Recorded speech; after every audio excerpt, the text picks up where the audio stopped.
I think from the very first time we met Buzz and Woody in the first Toy Story, everyone wanted to go somewhere with them. We talked about how to get the Toy Story toys into the Disney theme parks.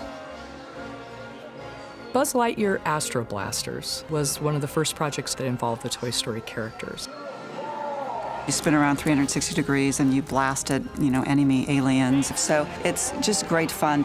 When we were starting to think about a new interactive attraction for Disney's California Adventure, we came up with Toy Story Mania. Toy Story Mania began as an idea of playing traditional Midway games with the Toy Story characters. So we picked from the Midway Games series the typical games, and we wanted it to feel like a three-dimensional digital real world. There was an opportunity in the second park, the Studio Park in Paris, that they wanted to do a new kind of land. So the idea came out, what if it was like Andy was playing with his toys in his backyard? It was something that would appeal to guests of all ages, to a very broad audience. It was colorful, it was kinetic, it alters your perception of scale, and it was a very immersive environment that we thought would work really well for Hong Kong as well.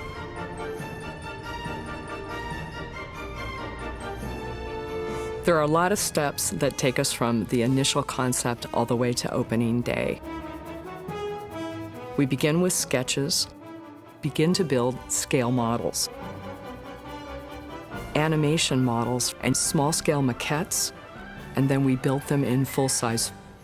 And then we did what's called a SketchUp model, which is a 3D computer model, and that helps us as we start to go through the land, and it gives us the perspective from our point of view.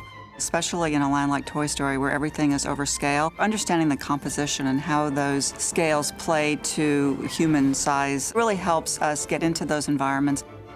From the time we began clearing the site, it's 18 to 20 months of in-field construction before we're ready to open the park. Buzz Lightyear greets you at the front of the land, and he's 14 feet tall. And on the blocks, you can literally walk under him.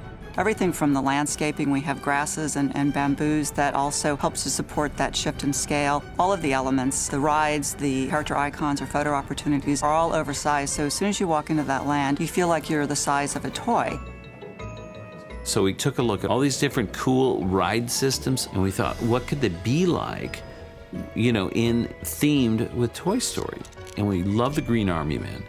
And we thought, oh, wouldn't it be awesome to have, those fantastic parachute rides?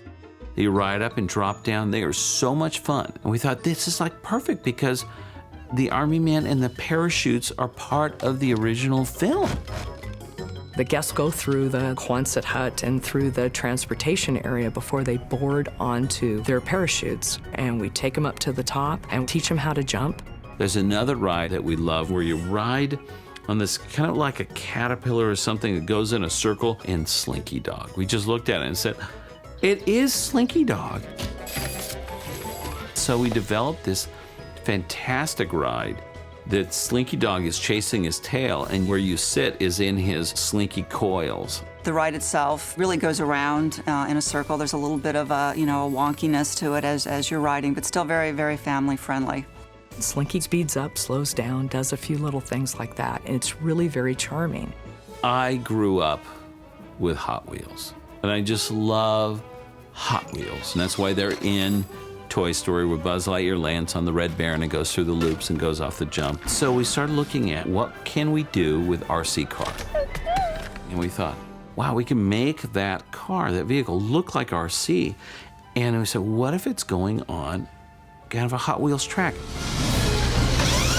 RC Racer is in the middle of all the action in the film, all the thrill, so of course that makes for more of a thrill ride. It's probably the most intense thrill ride of all three in the park. And the track itself, it is 25 meters tall on either end, and you're launched up the half pipe, and you hang for a few seconds before you come back down. It's terrifying fun. It's the kind of thing where you think, oh my gosh, can I really do that? And once you do, you want to go on it again. I think it appeals to the kids and all of us then to be a toy and be able to play with the toys in the Toy Story world.